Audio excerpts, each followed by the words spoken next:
So just recently, there was a video on YouTube about the real reason why the market hasn't crashed yet by Patrick Bet-David, and I wanted to respond to that video because I thought it was a really well put together video. I'm super jealous of Patrick's ability to record a video in a single take, but I guess that's what you get when you've been alive for as long as he has. Jokes aside, I wanted to respond and reiterate a point because a lot of people, including myself, have made videos talking about the coming recession. And you've seen the videos. Fire in the thumbnail, market is gonna crash, but it's something that a lot of people believe could still happen, and there's a lot of data to support that theory. Now, the value that I want to add on top of his video is to show you that even if there is a recession, what the data says is the best thing to do. Because the best thing to do is to continue watching this video and smashing the like button, and then I'll show you later on. Now, Patrick starts off the video by showing us a chart that shows the speed at which we raised interest rates. So here's US interest rate hikes in the history of America when we raise rates. We have never raised 4.88 percentage points as quickly as we did in the States. So if you look at this here, the yellow to the left shows how quickly we kept increasing rates. So that chart basically shows us that over the past 35 years, even though we have raised rates way higher than they are now, it's the speed with which we've raised them that's unlike anything we've ever done before. Even when we raised the interest rates pretty fast between 2004 to 2006, that's nowhere near as fast as what we just did. So no one can say for sure exactly what's gonna happen because we don't know what the real effects will be just yet. If you go to 2020, look how historically it's gradually climbing, but it's nothing that's sudden. Then all of a sudden, boom, we feed the economy, the market, with trillions of dollars we're not accustomed to. And we don't have another case study for somebody to say, well, here's what's gonna happen. Well, it's totally okay. Well, don't worry about it. Based on what? Based on what case study can you speak so confidently saying nothing's gonna happen? Which is also why, if you remember earlier this year,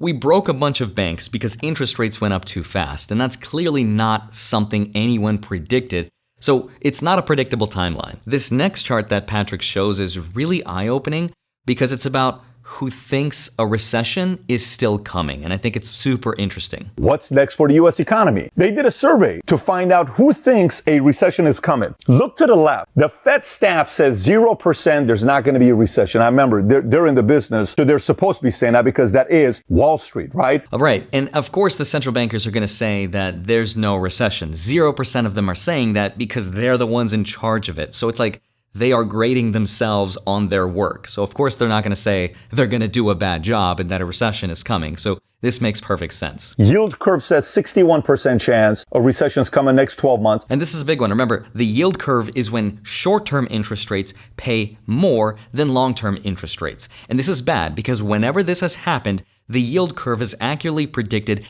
10 of the last recessions dating all the way back to 1955. Wait. 1955? Yes, of course, November 5th, 1955. I swear, we live in a simulation. Doc Brown knew it all along. I hate manure. Economists are at 48%. Consumers are at 69%. That's Main Street, you and I. Goldman Sachs is saying only 15%. Bank of America, 35 to 40%. So it makes sense that economists are sort of 50-50. They're split down the middle because they don't know for sure and they usually never do. But it kind of makes sense why banks are on the lower end of their prediction because they don't want to panic people and cause another bank run to happen.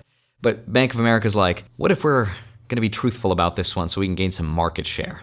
I don't know. But look at CEOs, 84%, okay? C-suites are saying 84%. Now, what would CEOs know that the rest of them don't know? Maybe they know their debt payment. Maybe they know when their debt payment interest rates that they got was lower, that if they have to renew the debt that they got, it's going to go up here. How the hell are we going to make those payments? Maybe we ought to look at what some of these CEOs are talking about. Yeah, so short-term floating interest rates were a huge deal back when money was cheap. So all these corporations borrowed all this money, and they bought up some commercial real estate, which of course their loans are gonna come due. They're gonna have to refinance. And what did they buy? They bought all these office spaces and all these commercial buildings that are not in use as much. So could they service those payments and pay back their loans? Some of them will be able to, but some of them won't. And that's why there's a lot of people that are shorting the commercial real estate market because they're anticipating that when that corporate debt matures and they'll have to refinance, a lot of them won't be able to make those monthly payments anymore. And this is also interesting because Yahoo Finance recently ran this article that CEOs are still bracing for a recession. And I'll add to that a personal story, and I realize it's anecdotal and maybe it's very unique to just me, but what I've noticed is that content creators, specifically in the finance space, are earning a lot less in ad revenue this year as compared to the previous years. This is true for my channel, and it's true for a couple other friends. Now, what's interesting is that when you are watching these YouTube videos about finance, which I don't know who would unless you're a nerd, you are probably seeing ads from credit card companies, banks, brokerages, companies with access to financial data. And they are seeing something that's causing them to spend less money on advertising. Now, I'm not suggesting that content creators on YouTube in the finance space are an indicator of the greater economy. But I think it's kind of an interesting coincidence to see how CEOs are thinking right now, how they're being conservative with their money, and the data that I'm seeing on the back end.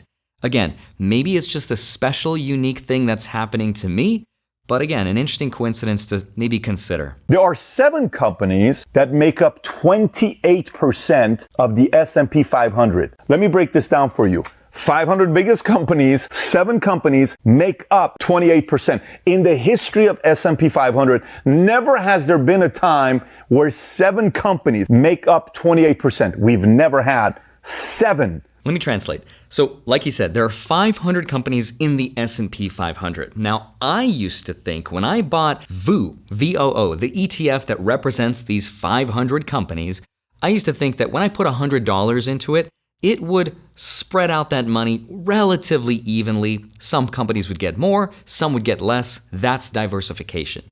But that's not 100% true because as of right now, the top 7 companies are disproportionately taking up a huge chunk of that, like almost 30%. So at least 30 of my dollars are going towards the 7, the magnificent 7. That's Apple, Microsoft, Google, Amazon, Nvidia, Meta, and Tesla. The other 493 are not doing as good. So if you remove those 7 out of the index, the stock market would actually be down. Now you might be thinking, Andrei, who cares if the top 7 are propping up the market? As long as the market's making money, why does it matter, right?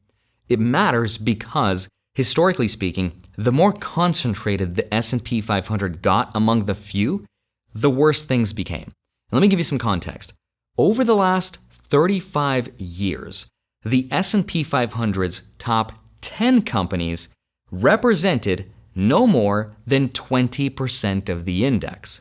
But before the dot-com bubble burst, the top 10 made up only 25%. And when that bubble popped, stocks lost almost 50% of their value. Now, the last time that we had such a huge concentration among the few was in 2022. We had 7 stocks make up 29.1% of the index. And when the market crashed, it lost 20% of its value. And our concentration right now is slightly higher. Now, I'm not saying that history is going to repeat itself again. All I'm saying is that's the reason why the stock market hasn't crashed yet, because the top 7 stocks are still propping up the market and making it positive.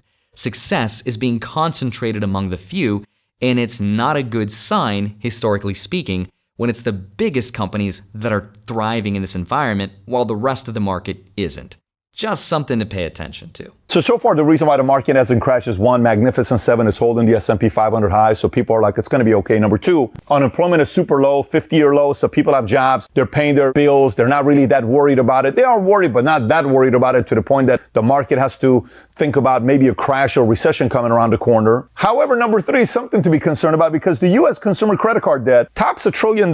So credit card debt is in fact the highest that it's ever been, and combined with interest rates being still extremely high, not good. But I'll add to that, check out the personal savings rate. During the pandemic, the savings rate got as high as 32%, but over the next couple of years, the savings rate dwindled down as people spent more and more thanks to high inflation, which was mostly thanks to the government printing so much money. Now, for some of you guys that are watching this, I don't want to break it to you. I got some bad news for you. You know the 30, 40 million students or Americans who were paying their debt for their student loan. Remember that whole, where the government said, yeah, during COVID, don't worry about making the payments, we're going to defer this. In October, those things are coming back. So think about 30 to 40 million people having to pay another $300 per month. That starts this month. So put that on top of everything else that's going on. Another $300 a month. And that means, once again, that personal savings rate I showed you is probably going to go down because now that student loan payments are being resumed in October, that means higher monthly payments, and that means the middle class is just getting squeezed.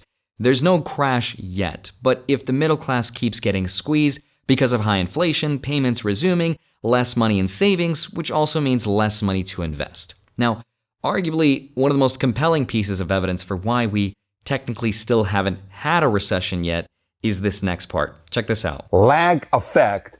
The graph below shows the Fed fund rate and the time is as measured in months from the last in a series of rate hikes preceding each recession since 1981. So, meaning they're increasing the rates, increasing. Boom, they stop raising. How long did it take until recession hit? If you look at these numbers, you'll see a 6, a 15 months, 8 months, 17 months, 10 months. You know what that means? So it means that on average, it has taken us roughly 11 months after the Fed stopped raising the federal fund rate to go into an official recession. And according to the CME Fed Watch tool, there's a 99.9% chance rates will stay the same. So let me tie all of this together. The last time the Fed raised our rate was in July this year. Assuming that CME Fed Watch tool I just showed you is correct in predicting that they will not raise the rate on November 1st or ever again, they'll probably keep it here indefinitely until they start to lower, that means we have to start counting from July this year. 11 months from July this year takes us to June 2024. Now, if that CME Fed Watch tool is wrong and they will raise the rate on November 1st, that will probably be the last time. So we'll count from November. That takes us to October 2024. So any time between June to October 2024 is when we'll feel the official effects, on average, of what these rate hikes are.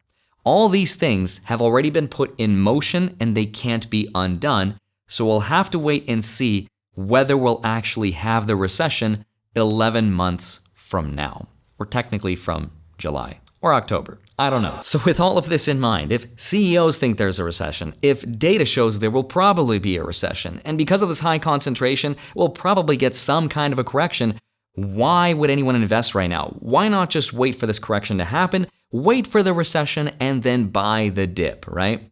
So here's what I'm doing. I'm buying high and selling low. JK, I'm not going to try to time the market, and I'm going to continue to dollar cost average into it, because there's a famous saying that goes something like, it's not about timing the market. Why do I always sound like I'm out of breath?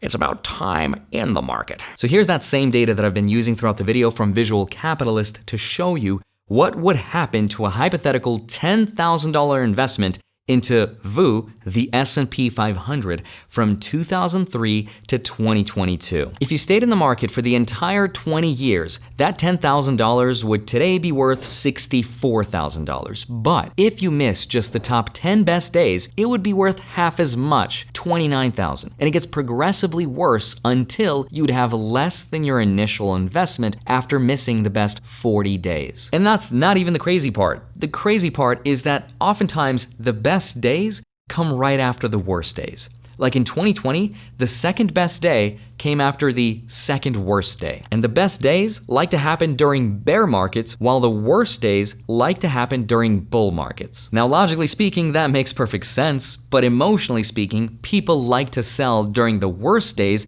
and then they wait for the market to recover to jump back in, missing probably the best days. That's why it's almost never worth trying to time the market.